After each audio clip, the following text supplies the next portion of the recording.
Hello and welcome. This is Rooflemonger, my friends. It is that time yet again. What time is it? It is data mining time. So, secrets of Street Fighter 6 have been revealed thanks to the beta being out there, people looking into the game files, and some very interesting things have been found out, specifically about the characters we don't know too much about right now. This comes to us by way of Lord F, and I'll have the whole Twitter thread linked for you in the video description, as we have a lot of audio files from the announcers talking about the, well, characters we don't know too much about, and it actually illuminates a lot of what the characters are about. Specifically, now we know archetypes, we know moves. For me, I'm going to fanboy out a lot about Lily, because there's a lot of T-Hawk in there. And, well, basically, I'm just going to get into it. I'll go character by character, I'll timestamp everything. Just so you know, some characters, there's not too much to say. Like for E Honda and Cammy. Like, they're E Honda and Cammy. Like, there's nothing mind-blowing there. It's all the stuff you would expect. So, let's focus on the actual big reveals and insights. And, well, let's just get to it right now. So, first, let's start with Lily, as personally, she's the most fascinating to me. I was always kind of hoping she would be related to T-Hawk in a way, at least inherit part of the moveset, and boy howdy, did she ever. We first got a hint of this in her splash art. As well, she's doing a Condor dive. Now let's dig to the audio files here and let's find out exactly what she has besides a Condor dive. Condor Spire, Condor Dive, Mexican Typhoon, Tomahawk Buster, in range for the Raging Typhoon. So these moves are T-Hawk moves, and just for visual reference, Condor Spire, Condor Dive, Mexican Typhoon, Tomahawk Buster, in range for the Raging Typhoon. and these are some fairly significantly large moves, enough so that you might think, oh geez, isn't she one of the smaller characters, if not the smallest character in Street Fighter 6? How is she pulling off these big power moves? Well, she don't even care how big the opponent is, turning them inside out and throwing them into the spin cycle. So it looks like when you got that T-Hawk DNA, the strength is just there. It doesn't matter how big or how little you are, you get to toss people around. And speaking of that T-Hawk DNA, show them how the Thunderfoot do business, just like Big Papa. It looks like the speculation is true that Lily is indeed T-Hawk's daughter. Of the Street Fighter 2 cast, T-Hawk was a bit older than everyone else, not wildly so, but about 5-6 years older than most of the rest of the cast. And I guess that's old enough to have an adult daughter. Another little lore tidbit for Lily. The nature-loving Mexican warrior is a member of the Thunderfoot tribe, headed by none other than T-Hawk. So, in case there's any confusion, yes, same tribe as well. Naturally, well, T-Hawk's daughter. So, looks like she's a grappler. A long-held archetype that's never been done in Street Fighter before is the pixie grappler, like the small character grappler. All the grapplers in Street Fighter, well, they're pretty friggin' big, right? Lily looks to be the smallest character. Maybe Kimberly's a little bit smaller. I don't know. We'll have to find out, I guess. But she definitely, going by the audio files, has all of T-Hawk's big moves and can toss people around just as easily. Now, will that be helped? Because there is a special mechanic that is mentioned here. They've got a full stack of wind to play with here. Condor Wind is helping them start a storm. Condor Wind's maxed out. The Condor Wind added a bit of juice to that attack. Thunderbird. And with Condor Wind stocked, it's going to deal even more damage. So we have the Condor Wind, which is something that you can build up over the course of the match. And also a different move called Thunderbird as well. So I guess the idea is you build up Condor Wind and then your moves get better. It'll be a lot easier to tell everything once we get like an actual trailer. But still, it's an interesting thing. You know, she builds up wind stacks and I guess her moves improve. And perhaps that's what helps stuff like, you know, Mexican Typhoons. How does this little girl dunk people like Papa T-Hawk? Well, she builds up the power of the wind and the wind assists the giant command grabs. That's one possible way to look at it. So for me, very big T-Hawk fan to say the least. If you've been following the channel for any amount of years, you know that out of me. I'm over the moon. Now, yes, Lily is not T-Hawk, but you know what? I'm self-aware enough to understand T-Hawk is not a popular character. So if you want to rebrand T-Hawk as a girl, try again. You know, that's fine by me because she's inheriting the moveset. She's literally related to him, so it's not like a complete cut from the character.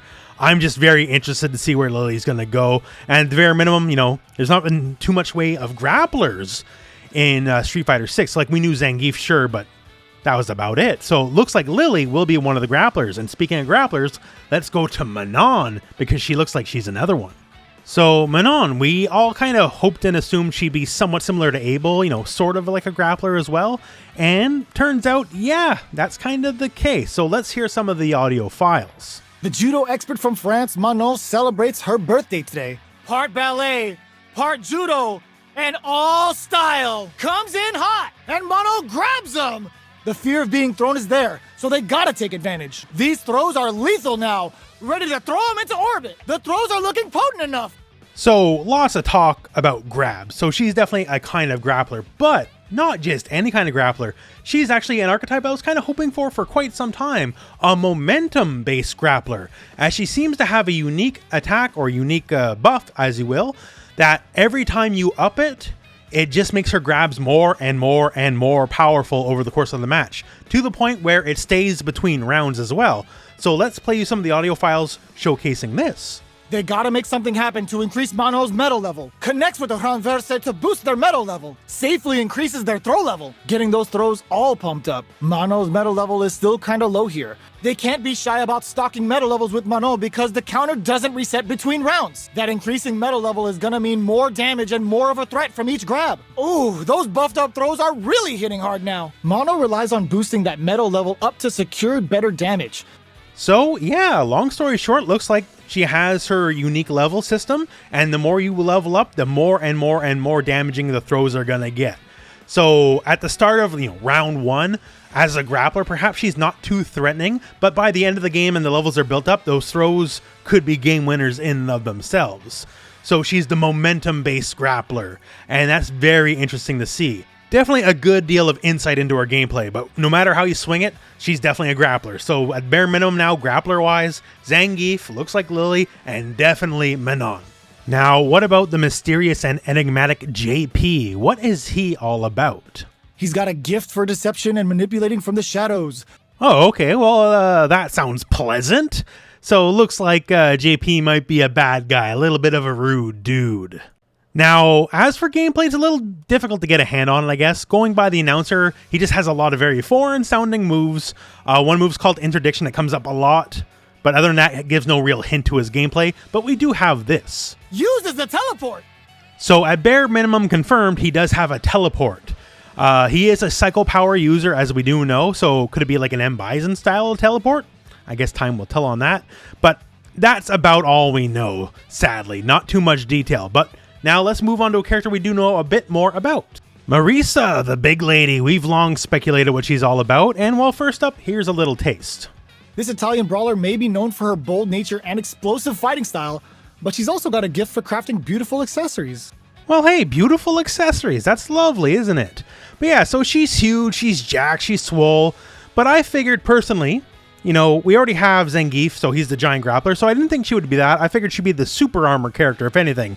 And turns out I got a knack for guessing right. Puts the super armor to good use. Sees him coming and shrugs it off with the super armor. Super armor! Hold up, they broke through the super armor. Applies the super armor and pries him open. Sick super armor use! So when it comes to very large characters in fighting games, you usually have it in two styles. Either you have the Zangief style, the grappler, or the tank. And Marisa is the tank. So looks like whatever BS you're going to throw her way, she's just going to muscle her way through it and smash you in the face. Speaking of exactly that, goes for the ground and pound, lifts him with a knee and brings him down. I also speculated that Marisa might be like Jeffrey from Virtua Fighter, a pancrase user. Think like MMA, just a lot more brutal, right? And talking about knee strikes, ground and pound specifically, looks like that's exactly what she's going for. So she'll muscle you down and just beat the crap out of you like Jeffrey from VF or like Marduk from Tekken. It also looks like her moveset might have some built-in mix-up potential. Goes low with Procella and sweeps him. Goes for the Tornatrus to mix him with the overhead. Low and overhead, well, that's the basic building blocks of any mix-up plan, right? So it looks like she has exactly that to work with. So giant character, I'm assuming big normals. We don't know, but I'm assuming because big character with short normals doesn't sound right. Has lots of super armor, potential mix-up here, ground and pound, just beat your head in. And if you're a fan of this character just by design, I'm sure you wouldn't want anything else. Keeping on the big character train, what about Zangief? the only World Warrior character that hasn't been shown off in any way, shape, or form. The other 7 have. Zangief, a bit of a mystery. So some things, well, they're about what you'd expect, but some things might be just a little bit different. One very positive note for Zangief fans: he's got more throws than ever this time around, so you better be ready for one hell of a show when he steps into the ring. If you like Gief, I'm sure that's exactly what you want to hear. So, some returning stuff. Finishing blow off the Cyclone Lariat. Cyclone Lariat is his V-Trigger 1 in Street Fighter V, where he sucks you in with Lariat, so that does return. Tundra Storm, get that stanky footsie out of here. Tundra Storm is his kick counter. In wrestling parlance, it is a dragon screw. So that also returns. Baits and snares them with a Borscht Dynamite. Borscht Dynamite is his anti-air pile driver. If he grabs you in the air, he pile drives you. That's what that is. But looks like there's new anti-air interactions. Brings them back down to earth with the Russian Slam. They tried to escape into the air, but the Russian Slam was waiting. So the Russian Slam. This is also apparently an anti-air grab, but it's not the air pile driver. So perhaps you're grabbing upwards in the air and ripping them out of the air as they're jumping, but you yourself do not have to jump. Have to wait and see, but definitely some new anti-air tools. And speaking of new tools... looking for the Jackhammer! Goes for the Jackhammer off the Cyclone Lariat! So Zangief has the Jackhammer now. If you are unaware of the Jackhammer, this is Goldberg's signature move. Wolf in Virtua Fighter also occasionally uses the Jackhammer depending on the game. So this is definitely a big boy move worthy of Zangief. Now I guess it could be not the Jackhammer, like they call it a Jackhammer, but it's a different move, but I don't know. You're a wrestling character, you should call the move for what it is. So he definitely has some new things. But he's also gonna be Zangief. And no, none of the callouts mention anything about a green hand. So green hand fans, maybe Street Fighter 7. And for the rest, well, there's no real secrets. Either they're like Ryu and Chun-Li, they're already in the game and you already know what they're all about. Or people like Cammy, like, there's no surprises there. Cammy is Cammy. They're not changing the formula. DJ is somewhat obsessed with maracas now, but for the most part, everyone else is about what you would expect. And, you know, that's not even a bad thing. So in lieu of more trailers and all that, this really helps excite me about a lot of the characters coming up. I really want to see what they're all about.